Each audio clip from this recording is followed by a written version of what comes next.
Revelation says, "After this I looked, behold, a door was open in heaven, and the first voice which I heard was as it were a trumpet talking with me, which saith, Come up hither, and I will show these things which must be hereafter.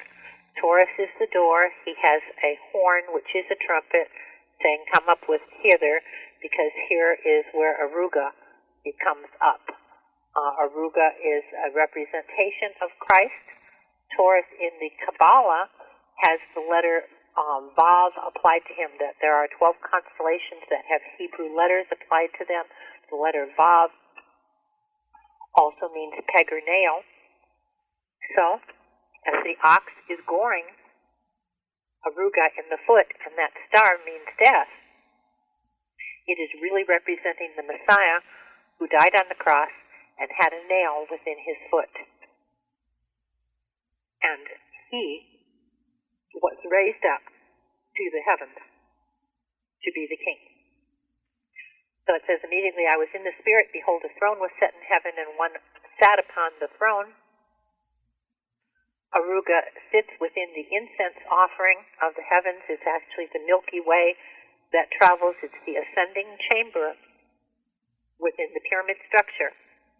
And the pyramid, the lower ascending chamber, is called the chamber of truth in darkness, and the upper chamber is truth in light. So in the lower chamber, darkness also represents death, and there is Aruga. The upper chamber is truth and light, and here we're seeing the spirit that Perseus is the first one is raised. Perseus is raised within the spirit, and is also supposed to be the breath. Perseus means the breaker, and as the apparent travel of the sun, it breaks forth and raises up in the spirit of this area, and then raises up to where we're going to see one sitting upon a throne. So the drama of Revelation unfolds as John is caught up to heaven. There is a king upon a throne. The first heavenly scene. Immediately I was in the Spirit, and behold, a throne was set in heaven, and one sat upon the throne. 4:6-8. And in the midst of the throne, and round about the throne, were 4 beasts full of eyes before and behind him. The first beast was like a lion. The second beast was like a calf. The third had a face of a man, and the fourth was like a flying eagle. And the 4 beasts, each of them had 6 wings about the throne. So around the throne is Leo the lion, Taurus the ox, Aquila the eagle, Aquarius the water bearer, 6 wings, as defined in the Zohar, speaks of the 6 directions from which they fall.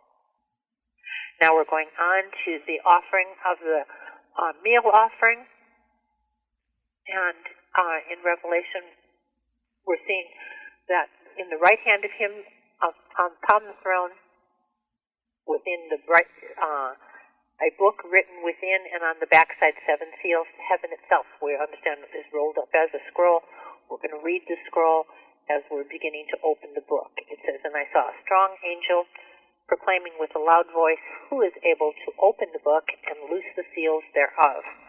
In the Book of the Dead, this story stands as well. The strong angel that you see is Orion, and he's telling you who is worthy, because what does he say? Out of the sword of the mouth on the hilt of his belt is the Alpha and Omega. He's telling you the Alpha and Omega is the Messiah, who is going to open the book and read thereon. It says, I wept much, because no man was found worthy to read the book, neither look thereon. And there actually is weeping in heaven as you would look to the Book of the Dead. It shows the weeping in heaven of the burial, and the that the heavens themselves are supposed to be representing a story of death and resurrection. So there are those who are weeping before the casket, and in the heavens, the ark that is within the heavens is the Big Dipper. The concept of what we're looking for is a man who is morally able to overcome the grave. We get that if we take the root now to temple.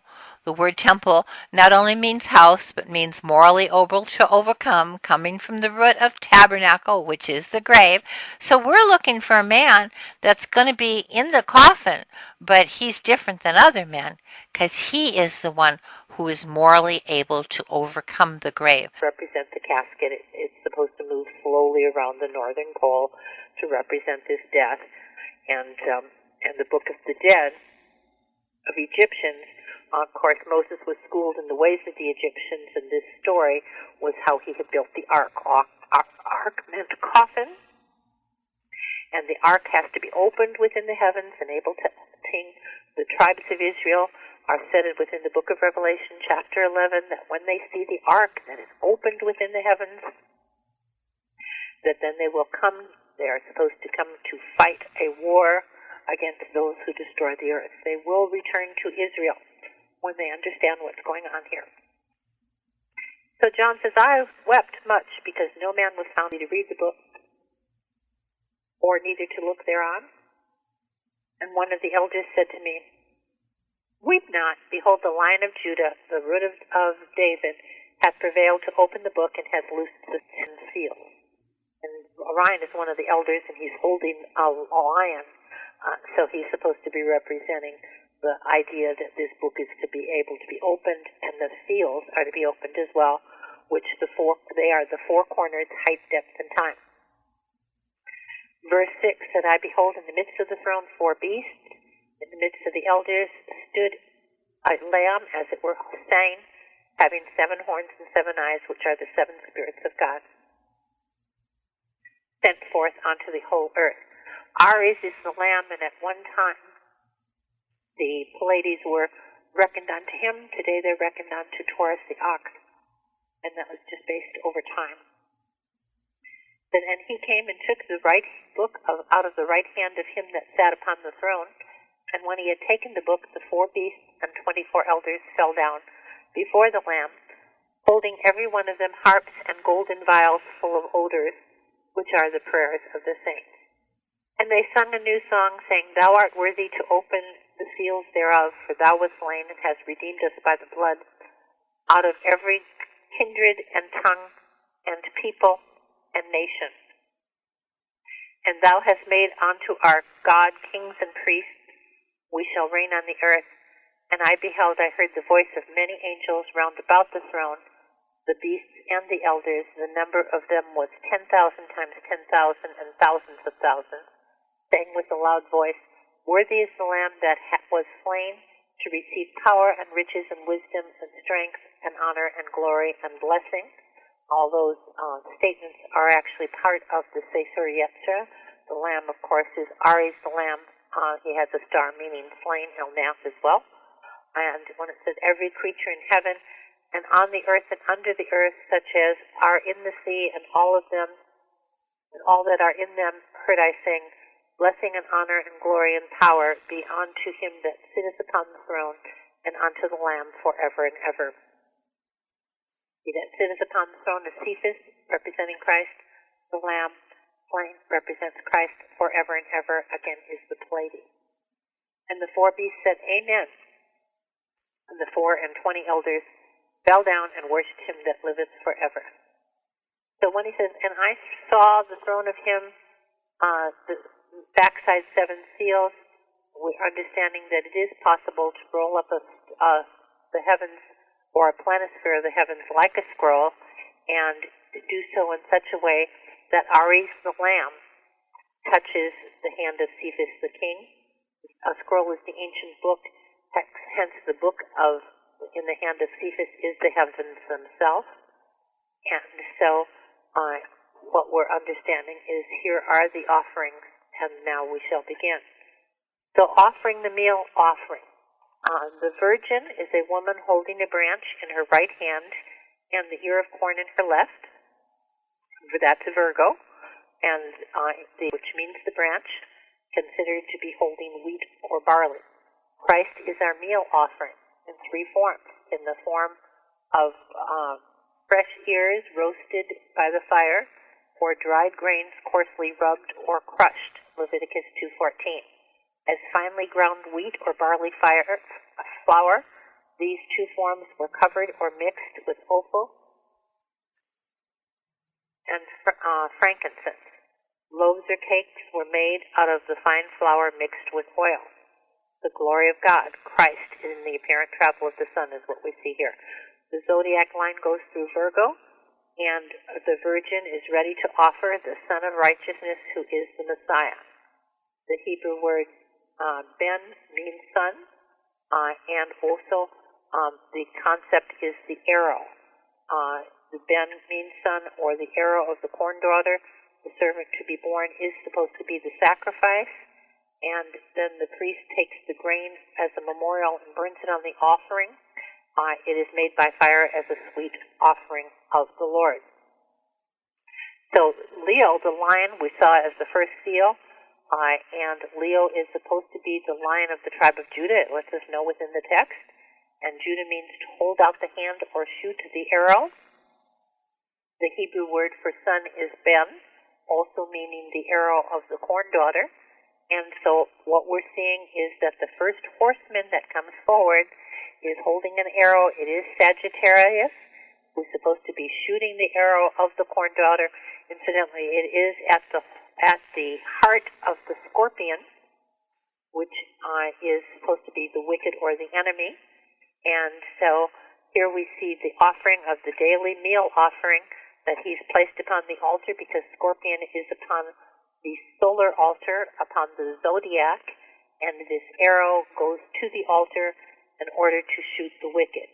Christ, of course, was placed upon the altar. A cross also means the altar.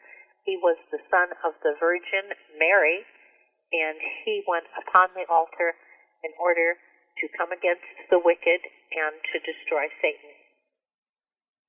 Next comes the offering of the Havatin offering, and that was supposed to be a fourth of a log to divide the oil of the high priest's Havatin offering. HaKorbanet 13:3 reads, "A fourth of the log of oil is poured upon each of the cakes of the high priest brings. This means death and resurrection of the sun. As the sun travels in the solar, it lights up 4 men. These 4 men, as we need, begin with Ophiuchus. Then in the apparent travel, Perseus raises first, and then Aruga, and then Orion. So each are a fourth part of this one offering, which was the child of Virgo. So the anointing is shown within 4 parts, and that's what we're supposed to be seeing here. It's called the Mincha Havatin, which is offered by the Kohen Gadol, and half in the morning, half at night. Orion and Ophiuchus are the first half. It is the first 2 halves. It is said that Orion was stung by the scorpion.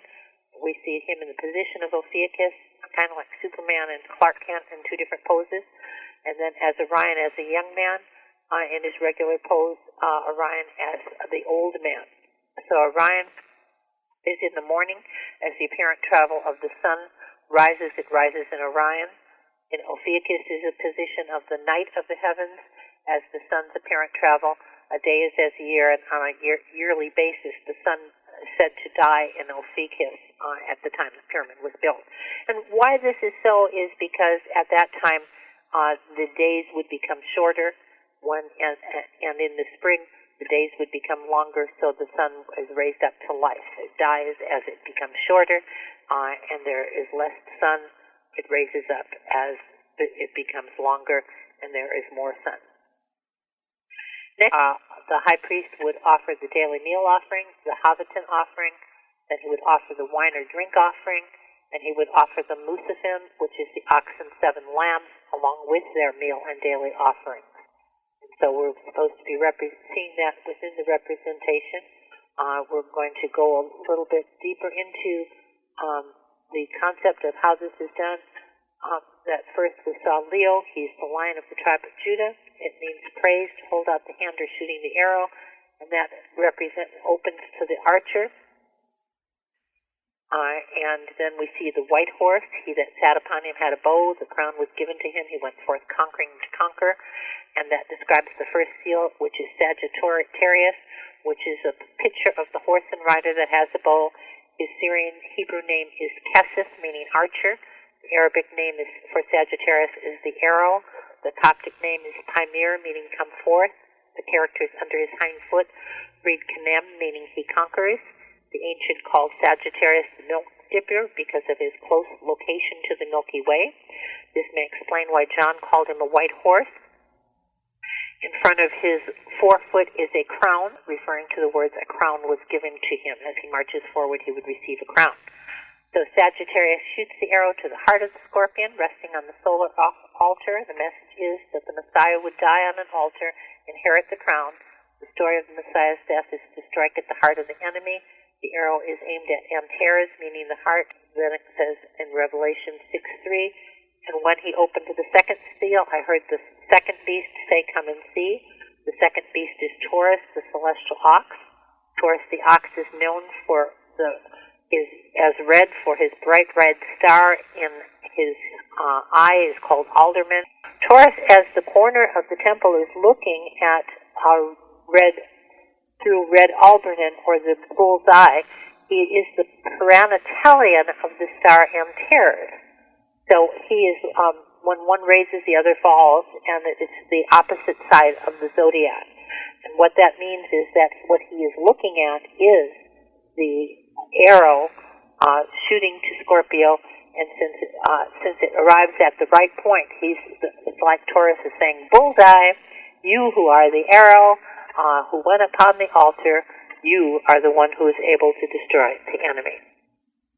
For the offering of the Havatim, what we're seeing is that there were 4 men, and the concept is here is to light up the story of the anointed one as the oil. In the solar story, he's seen as 4 parts. When the sun reaches the man in his apparent travel, one man in heaven is seen to die and raise up in 3 parts. There's supposed to be the 3 parts of the soul, according to the solar travel. The word solar is where the word soul comes from. In Hebrew, there are many parts, but we deal with the 3 main parts, which in the Egyptian religion are the Ba, Ka, and Ku, Nashima. Ruah is like the breath or the spirit that we see in the raising of Perseus. Nephesh is the animal self, which Aruga we see is joined with the animal of Taurus, and that Taurus is attacking him in the foot. Also, when an ox gores a man, you pay 30 pieces of silver, and it takes 30 pieces of silver to buy a bride. So when Zechariah says, weigh me my price, 30 pieces of silver, speaking of the shepherd, we see this within the heavens of the good shepherd as well. The son carries the man with him, and who is to die with the lamb. After that, it goes into the belly of whale, raises as 3 parts of the soul. We discuss these parts as the 3 men that raise up. They're all one and the same, as Ophiuchus, who is the one man who dies and is raising up in 3 parts. Revelation 6:4 said, and there went another horse that was red. He had, and him that sat upon him had power to take peace from the earth, that they should kill one another, and there was given to him a great sword. So when it says, and there went out another horse, another is the Greek word aleph. It means one other than a horse, and was red. That's Taurus that was red. He is not a horse. The words take peace from the earth.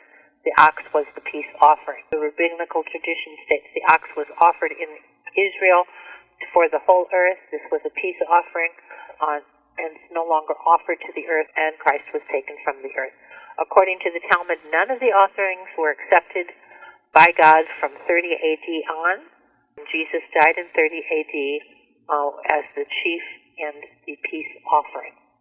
Perseus is the only rider in the heavens holding the sword. Perseus is riding not on a horse, but instead upon Taurus the ox. Every detail must fit, and this is why. It is one other than a horse, and that is supposed to be representing of Perseus. The first rider was supposed to be the daily meal offering, and the second rider was supposed to represent the Havatim offering, and so we see that within Perseus, but also holding the relationship of how it's divided into the 4 parts. Micah 2:13 says the breaker goes up before them. The breaker is another name for Perseus and the sun. And in the parent travel, Orpheus changes his garments, that is the garment of the soul, and becomes Perseus, who raises up in the golden garments of the sun. After that, Perseus rises from the pit. Perseus rises from the star Myra, meaning wonderful. So we understand the words, his name shall be called wonderful. The Hebrew word name means the ability to travel through the etheric waves to a definite place in the heavens. And the man who is traveling the apparent sun, the Son of Man who comes upon a cloud, must travel to the star Myra. Then he raises up to the stars Pleiades, which are called the eyes. It is also called Ruah, or the spirit body of the man. And so we're seeing all of this take place in the heavens. Next, we want to understand that there is supposed to be a wine offering, offering the wine offering and discussing the line that's gone throughout the earth, their words to the end of the world. The sun comes to Centaurus, also called the sin offering, and he is piercing the victim. In Revelation 6:5, it says, when he opened the third seal, I heard the beast say, come and see. The third beast is Aquarius, the waterman. The word beast is intended to mean man here. The man who has poured himself out provides further revelation. Revelation 6:5 said, I beheld, and lo, a white horse, and he that sat on him had a pair of balances in his hand. The constellation is Centaurus, a creature with the body of a horse, which is connected to the upper body of a man. The ancients called him the dark horse. He is described as Libra. The scales has a pair of balances again next to the hand. Just like before we saw Orion, it says the 7 stars are in his hand. The word can also mean next to. It should have been translated next to his hand. The Strong's definition here can be to or by his hand. So by the hand of the Centaurus are the scales. The Centaurus can represent Christ, because underneath the Centaurus' horse is a cross, and the centurion pierced Christ as the victim upon the cross, and therefore the scales here are weighed as being next to him as well. Number 12 is to offer the Lucifer, which is the ox and the 7 lambs, all elevation offerings, along with their meal and drink offerings. And we see that as the 4th seal. When he opened the 4th seal, I heard the voice of the 4th beast say, come and see. The 4th beast is Aquila, the flying eagle. His stars speak of a Messiah who would die upon the cross. Altair, meaning the wounding. Al-Oqzal, meaning wounded in the heel. Terared, meaning wounded and torn. Al-Kar, meaning the piercing. Al-Shain, meaning the bright scarlet-colored. The Messiah would die upon a cross as the fulfillment of all of the offerings, is what's being said here. And I looked, and behold, a pale horse. This is Revelation 6:8. And his name that sat upon him was Death, and hell followed him. And power was given unto them over 1/4 of the earth to kill with the sword, and with hunger, and with death, and with the beasts of the earth. The star correlation to this passage is the winged horse called Pegasus, who is pale and partially hidden within the clouds. And his name of him that sat upon him was Death. The rider located near and above is Aquarius, the water power. Here the Messiah's death is recorded. His blood was the drink offering that was set. And hell followed after him, it said, and the power was given over to him to a 4th part of the earth to kill with sword, with hunger, with death, and with the beasts of the earth. The ancients thought that Aquarius represented death. The portion of the hell that followed him was Cetus, representing hell. Again, Cetus is like unto the Dead Sea. Although we see him as a sea monster, the Hebrew word sea monster and whale means the same. And Manly Hall refers to Cetus as being a whale. So it is the story of Jonah and the whale.